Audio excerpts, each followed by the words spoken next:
What does it mean to be aware, to be fully, deeply alive from moment to moment? Most of us have a distinctive awareness of our likes and dislikes. There's a sharp division. But is it possible to just be aware, to leave like and dislike behind, and simply see things as they are?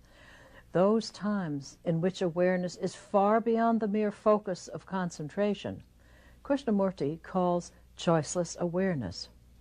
As he has said, when you're very clear, there's no need for choice. It is a subject he returned to again and again over the years. Krishnamurti on choiceless awareness.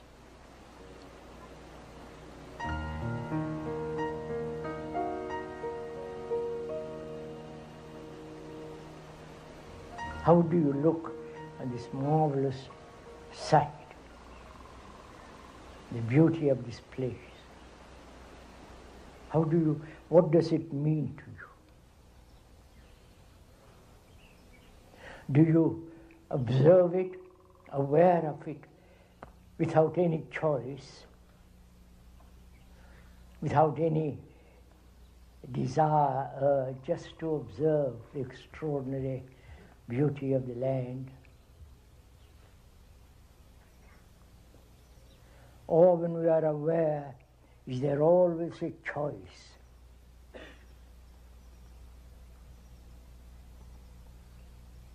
I prefer this land to another land. I prefer this valley to other valleys. So there is always memory and choice operating. And can one be aware without any choice at all, just to be aware of the extraordinary sense of the blue sky through the leaves, and just move with it all. You understand what I'm saying? So that there is no division between the outer and the inner. It's like a tide going out and coming in. There's an awareness of this world outside of us and an awareness of the world deep inside of us, conscious as well as the unconscious. When one is really deeply conscious or aware, there is no remnant or hidden unconscious movement. I don't know if you have gone through all this, if you have done it, not merely listened to a lot of words. So awareness is this movement of the outer and the inner, and discover for oneself whether there is a division between the outer and the inner. What is concentration?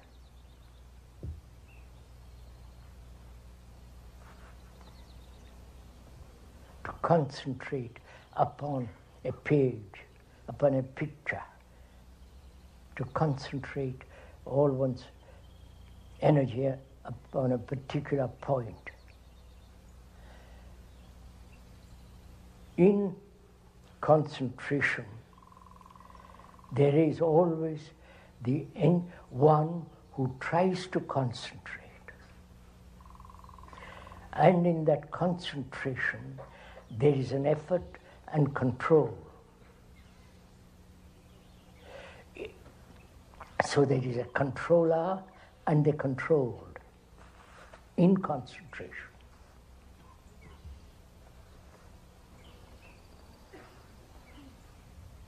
There is a division between the controller and the controlled. And so there is an effort, a sense of division. Where there is division, there must be conflict between the controller and the controlled. That is generally what we call concentration. Now, is there in attention this division? Are you listening attentively now? Listening to the speaker, what he is saying about attention. Are you actually listening? And when you really listen, there is no center as the me who is listening. You follow me?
We generally consider fear as something outside us. So there is this question of the observer and the observed. Now, so that you are completely in contact with it all the time, being aware of fear without choice, which means the choice implies the observer choosing whether I don't like this, I like this. Therefore, the observer is when the observer is absent, there is choiceless awareness of fear. All right. Right. Therefore, the word prevents being completely in contact with fear. Yes. Yeah. Words can be a screen. Yes. That's all. That's all what we are saying. All right. So the word mustn't interfere. True. All right. We have to get beyond that. Beyond the word. Right. But is that possible to be beyond the word? Theoretically, we say yes, but we are slave to words. Far too much so, yes. I mean, it's obvious. We are slave to words. All right. So the mind has to become aware of its own slavery to word, realizing that the word is never the thing. Right. So the mind is free of the word to look. All right. That's all implied. Now, there is fear at the conscious level, which is one can understand fairly quickly. But there are the deeper layers of fear, so-called at the hidden parts of the mind, to be aware of that. Now you're talking about whether we can be explicitly aware of the full reach of mind. Yes, full content reach of the mind, which is both the conscious as well as the deeper layers, the totality of consciousness. Yes. And can we be explicitly aware of all of that? Of all of that. I'm not sure. I say it is possible. It is only possible when you are aware during the day what you say, the words you use, the gestures, the way you talk, the way you walk, what your thoughts are. To be completely and totally aware of all that. Do you think all of that can be Yes, before sir. you in total awareness? Absolutely. When there is no condemnation and justification. When you are directly in contact with it. During the day, if you are aware of your thoughts, of your feelings, if you are aware of the motives, all which demands a mind that's highly sensitive. It seems to me you're saying something like the key to doing this is a radical reversal in our point of view. It's as though we were prisoners straining at the bars for the light and looking for the glimpse of light we see out there and wondering how we could get out towards it, while actually the door of the cell is open behind us. If only we would turn around, we could walk out into freedom. So, surely, sir, in this is involved the everlasting struggle, conflict. Man caught in his own conditioning and straining, struggling, beating his head to be free. So, and again, we have accepted, with the help of religions and all the rest of the group, that effort is necessary. That's part of life. To me, that is the highest form of blindness, of limiting man to say you must everlastingly live in effort. And you think we don't have to? Not I think. It is. So it's not a question of thought. Thought is the most... All right. Let's delete those two words and just say we don't have to. But to live without effort requires the greatest sensitivity and the highest form of intelligence. You don't just say, well, I won't struggle and become like a cow. Right. But one has to understand how conflict arises, the duality in us.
So can one observe quietly, without any choice, without any observe what is going on in ourselves.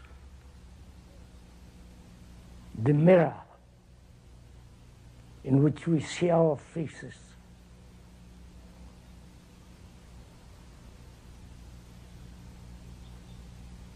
How you comb your hair, how you brush your teeth, how you shave or do your face up, and so on. Can we observe as closely as definitely, as precisely as possible, without any distortion.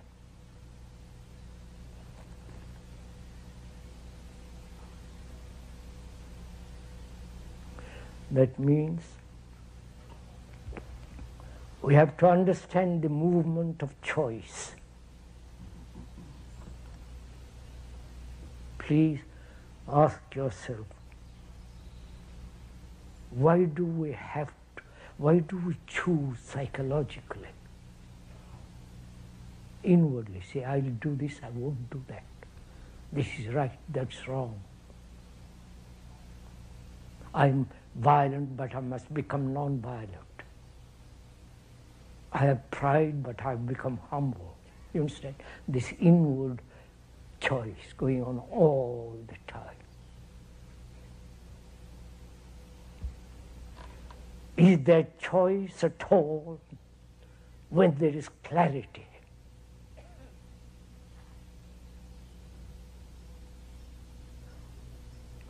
So we're asking, why is there this choice in us, apart from the choice of things?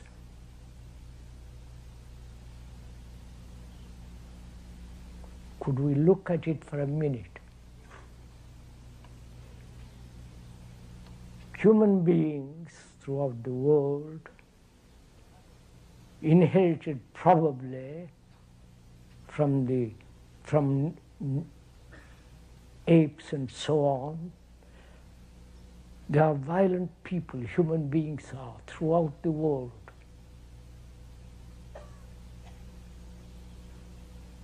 And he says he realizes what is happening through violence, not only in himself, collectively.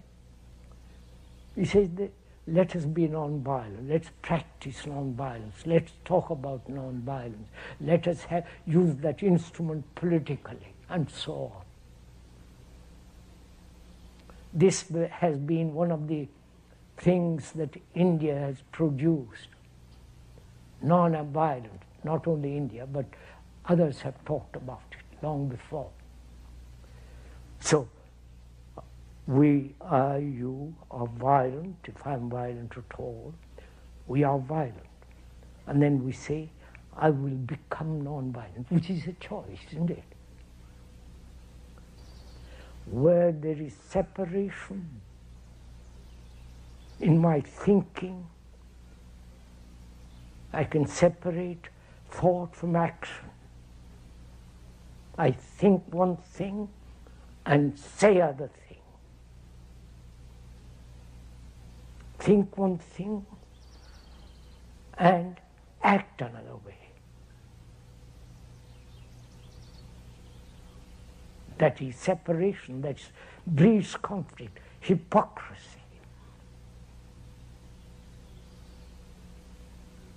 So one can go into this question of conflict very, very deeply.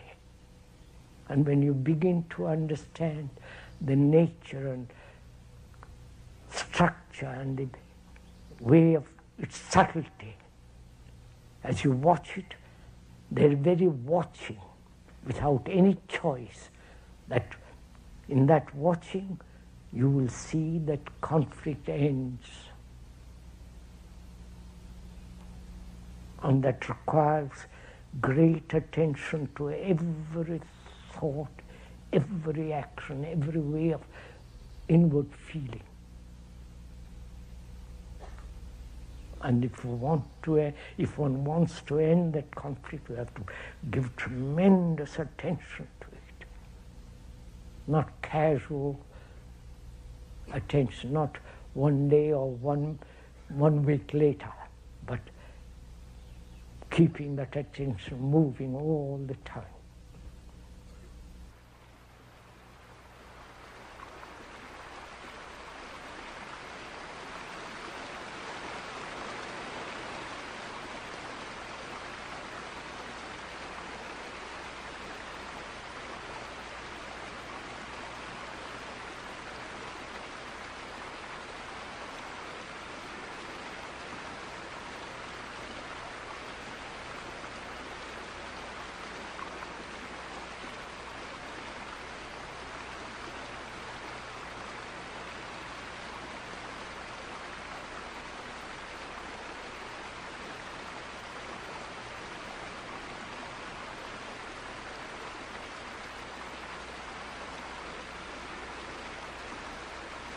Yes, sir, you tell me be aware.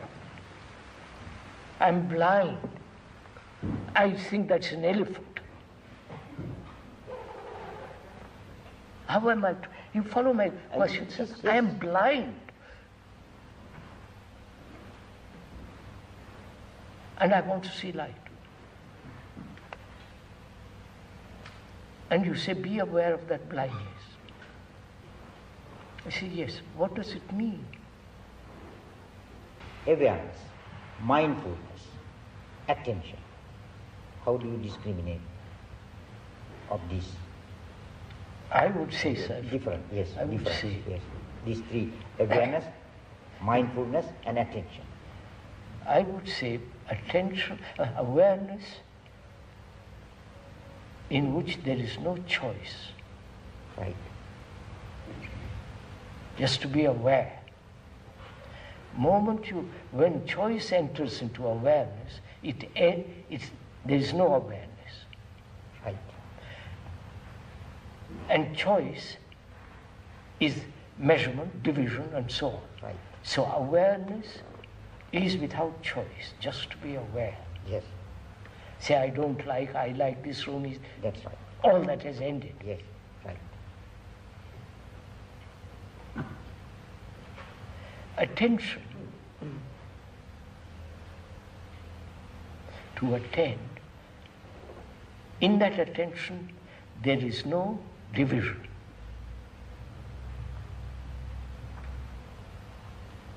Also, that means no choice. Leave for the Yes, moment. yes. Attention implies no division. Me attending.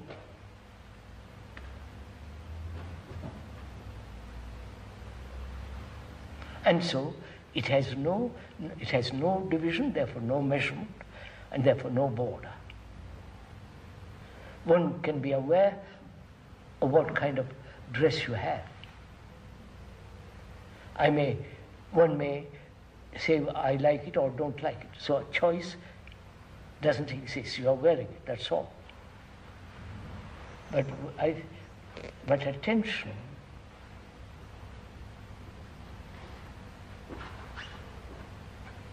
in that there is no attender, one who attends.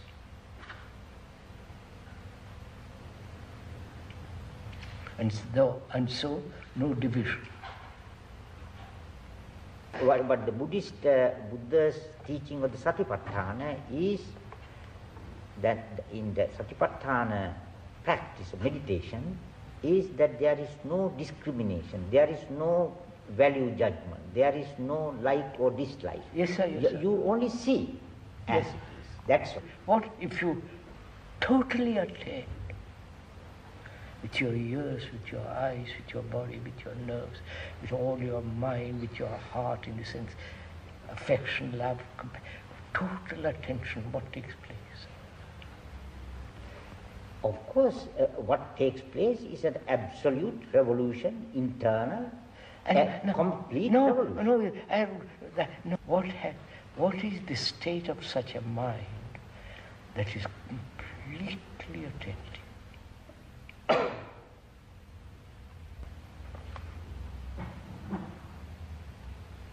See, but it has no quality. Pardon? It has no quality, no center, no, having no center, no border. And this is an actuality. You can't just imagine this.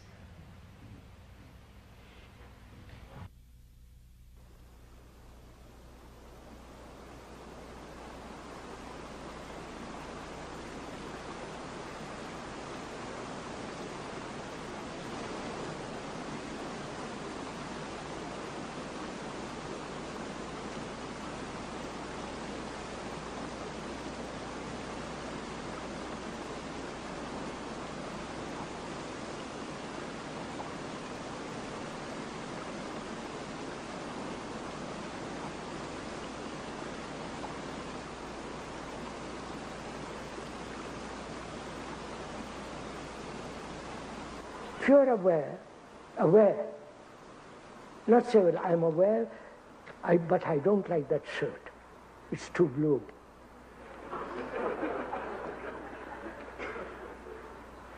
So I was told this morning.